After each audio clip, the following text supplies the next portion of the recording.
They say the flood was the judgment of God upon a corrupted world. But what if the waters were not the first weapon heaven released upon the earth? What if before the skies opened and before the ocean swallowed the mountains, another battle had already begun? A battle hidden beneath the shadows of ancient history. A war so terrifying that even the angels trembled to witness it. Imagine the world before the flood. The air thick with violence. The ground stained with blood. The cries of mankind swallowed beneath the footsteps of giants.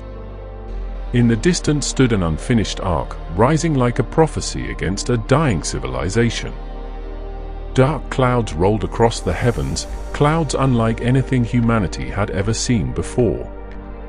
And beyond the valleys, massive shapes moved through the mist. The Nephilim, the offspring of the Watchers and the daughters of men. Giants of impossible strength. Creatures born from rebellion itself. But these giants were no longer merely rulers of the earth. They were desperate. Because somewhere deep within their corrupted souls, they knew the end was coming. They knew judgment had awakened. And so they made a vow. Noah would never finish the ark. The flood would never come. Heaven's promise would die before the first drop of rain ever touched the earth. But then, heaven answered. If you are drawn to the hidden mysteries of Scripture, the secrets buried beneath Genesis, and the ancient war between divine order and rebellion, then subscribe now to Divine Insights TV, turn on the notification bell, and stay with us until the very end. Because tonight, you are about to hear the untold story of the angel who stood between the wrath of the giants and the survival of mankind itself. Long before the flood covered the earth, violence had already drowned the human heart. The sun still rose each morning. Rivers still flowed. Birds still crossed the heavens. But the peace of creation had vanished. The earth God once called good had become unrecognizable. Humanity no longer walked in reverence toward the Creator. Men stole, murdered, and worshipped power. Kingdoms rose upon cruelty. Blood became the language of the earth.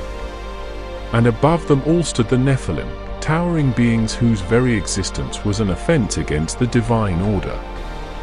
These giants were not fully human.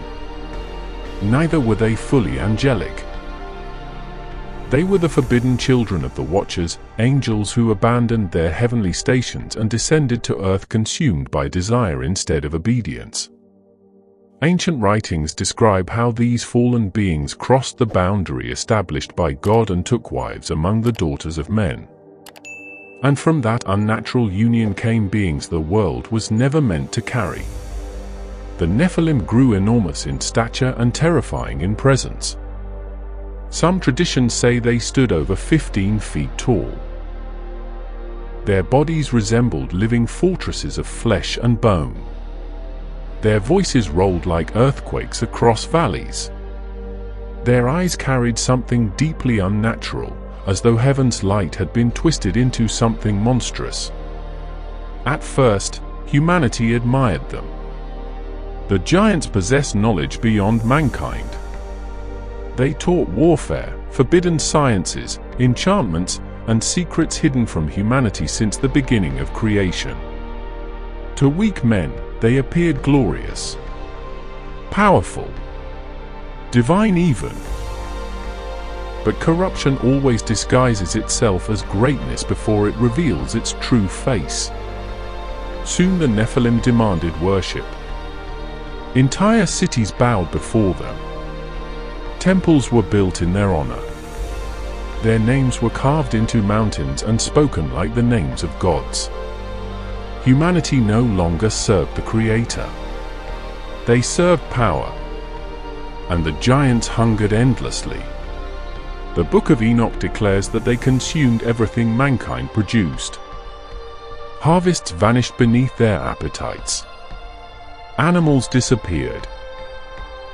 Forests were stripped bare. And when humanity could no longer sustain them, the Nephilim turned against mankind itself. Violence spread across the earth like fire through dry grass. The innocent were devoured. Blood filled the rivers. Fear became the breath of the world. And heaven watched. The loyal angels who had remained faithful grieved as they witnessed the rebellion of their fallen brothers. They remembered the moment the watchers descended from heaven. They remembered the oath sworn upon Mount Hermon. They remembered the voice of God echoing through eternity as creation itself became corrupted. Yet judgment did not come immediately, because mercy always speaks before wrath. God waited. He gave humanity time. He gave the earth opportunity to turn back. But corruption only deepened. Darkness spread further. And then, in the midst of a dying world, one man found favor in the eyes of God. Noah. While the world mocked righteousness, Noah still walked with the Lord. And God commanded him to build something no generation had ever imagined before: an ark. For over a century Noah built in obedience. Every strike of the hammer became a warning to the world. Every plank of wood became a prophecy of coming judgment. Day after day he labored beneath the laughter of men and the scorn of giants.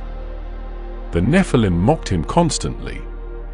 "Old man," they roared from the mountains, "where is this flood you speak of? The skies have never opened. Rain has never fallen. Your God has abandoned you." But as the years passed, something changed. The winds carried a strange heaviness. The stars dimmed unnaturally. Thunder whispered across horizons that had never known storms. The animals themselves began to behave differently, restless as though creation could sense what mankind refused to believe. And the giants became afraid. For all their strength, they could feel it. Something vast was approaching. Something unstoppable. When they looked upon Noah's Ark, they no longer saw wood and nails. They saw the survival of a world without them. So the Nephilim gathered. Deep beneath the shadow of Mount Hermon, the place where the Watchers first swore rebellion against heaven, the giants assembled in secret council. The ground shook beneath their footsteps. Fires burned against the darkness. And among them stood Og, king among giants, towering like a mountain of living wrath. His voice thundered through the valley. "The Most High has chosen mankind over us. He has chosen dust instead of the children of heaven. If that ark survives, our bloodline dies. So we destroy it before judgment comes." The giants roared their agreement. The mountains trembled. And together they swore an oath to destroy Noah, burn the ark, and defy heaven itself before the flood could begin. But far above the earth, beyond clouds and stars, heaven was already moving.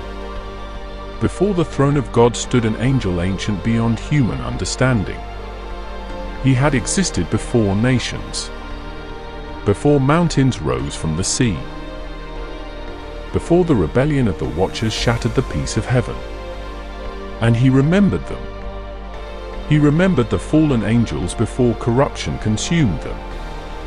He remembered their radiance, their songs, their devotion before pride and desire chained them to darkness. And now he watched the children of the rebellion preparing to destroy the final hope of mankind. God spoke. "Go. Protect my servant. Do not allow the ark to fall. Mercy must stand before judgment." The angel bowed. No heavenly armies accompanied him. No host of warriors surrounded him. He would descend alone. But when he descended, the heavens themselves trembled. Light burst through the clouds like fire tearing across eternity. Thunder rolled through valleys. The sound of wings shook the earth. Noah lifted his eyes and collapsed to his knees, because no mortal was meant to witness such glory. The angel stepped onto the earth surrounded by silver fire. His wings stretched across the valley like storm clouds illuminated from within. Yet there was sorrow in his eyes. Not wrath. Sorrow. Because he knew what was coming. Then the giants appeared. They marched through the mist like living mountains. Their weapons were carved from iron and stone. Each step split the earth beneath them. Their eyes burned with fury and desperation because they had seen the signs.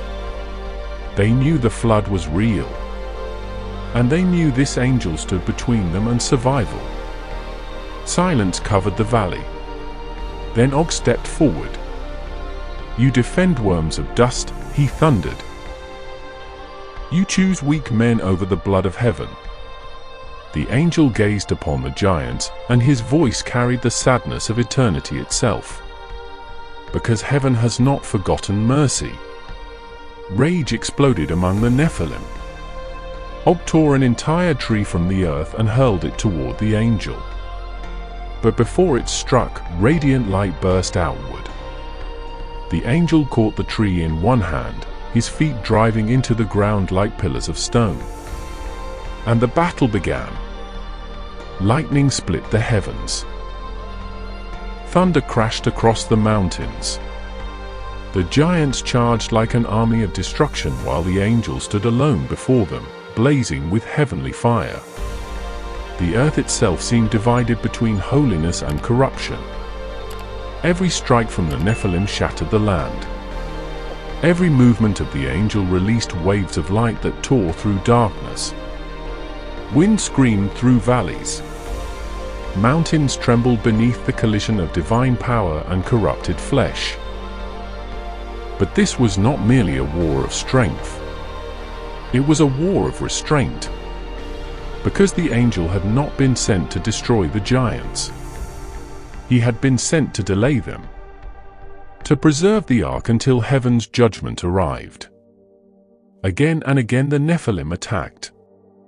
They hurled stones large as houses. They swung weapons forged in rebellion.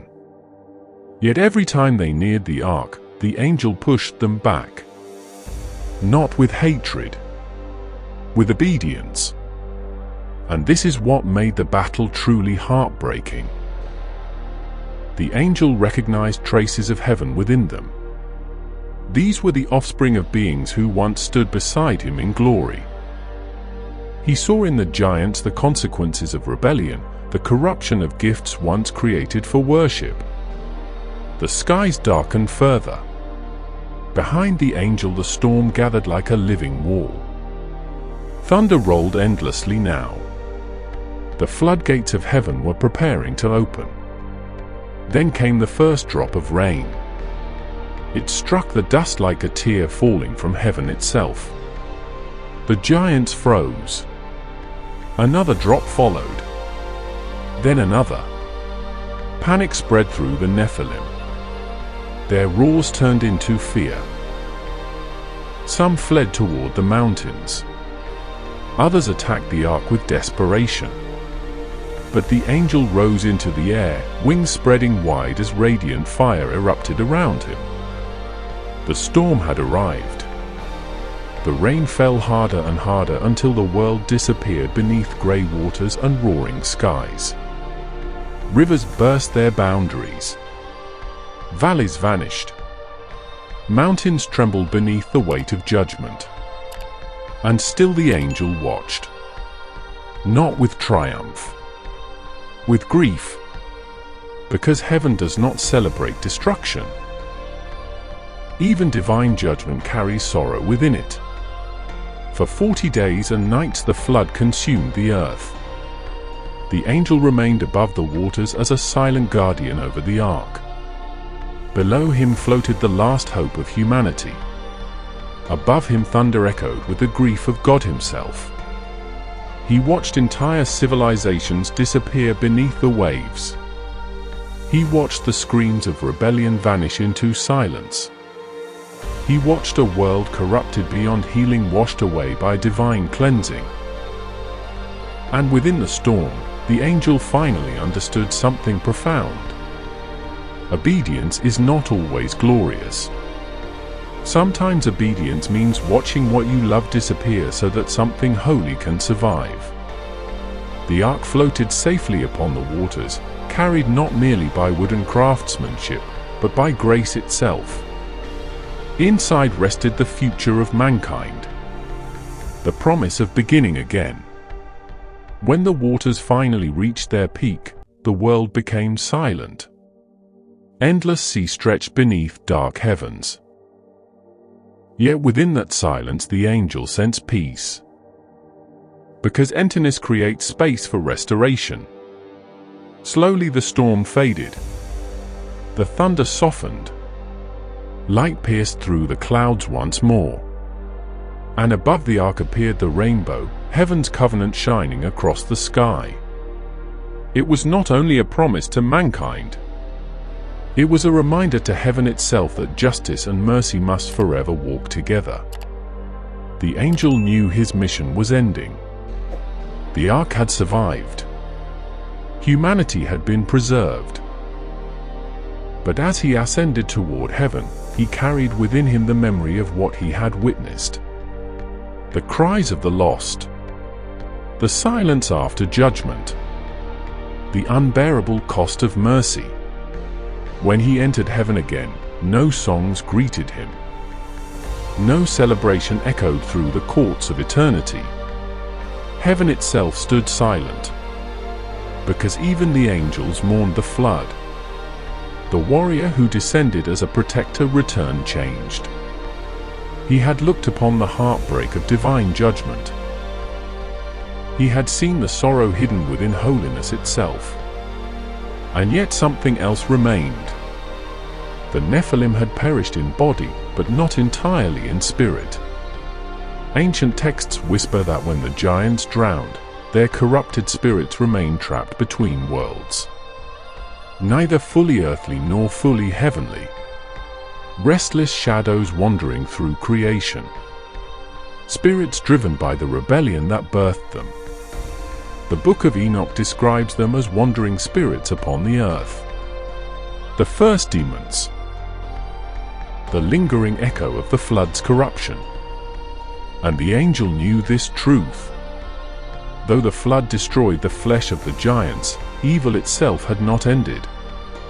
It had only changed form. The spirits of the Nephilim became whispers in the darkness. Temptations within the hearts of men. Shadows behind false gods and idols. The unseen corruption that would continue haunting humanity through generations. At first the angels struggled to understand. Why would God allow darkness to remain after such cleansing? But eventually he understood something even deeper. Evil is not destroyed merely by judgment. Humanity must choose light willingly. Love without choice is not love at all. So the angel made a silent vow before heaven. He would continue watching mankind. He would stand unseen beside the descendants of Noah. He would remain a guardian against the shadows left behind by the ancient rebellion. Perhaps this is why some people speak of strange protection during storms, or sudden light appearing in moments of danger. Perhaps somewhere beyond what human eyes can see, heaven still stations guardians against the darkness that once tried to consume creation. Because the flood was never only about destruction. It was the beginning of a greater war. A war between light and shadow. Between divine patience and corruption. Between the mercy of God and the rebellion of fallen spirits. And that war still continues. Even now. So remember this. The story of Noah is not merely about an ark or rising waters. It is about heaven fighting to preserve hope in a world drowning in darkness. It is about the sorrow of angels who witnessed humanity fall. And it is about the terrifying truth that even after judgment, echoes of rebellion still linger in the unseen realms around us. But here is the hope that remains. Just as heaven sent a guardian before, God still watches over those who walk in obedience today. And no matter how dark the world becomes, divine mercy always leaves a path for restoration. If this story opened your eyes to the hidden mysteries behind the flood, comment below, "Mercy survived the storm." And if you want more deeply immersive biblical mysteries, ancient angelic wars, hidden stories of Genesis, and spiritual revelations that most people never hear, subscribe now to Divine Insights TV and join us on this journey into the unseen mysteries of Scripture. Because some battles were never written in history books. They were written in eternity itself.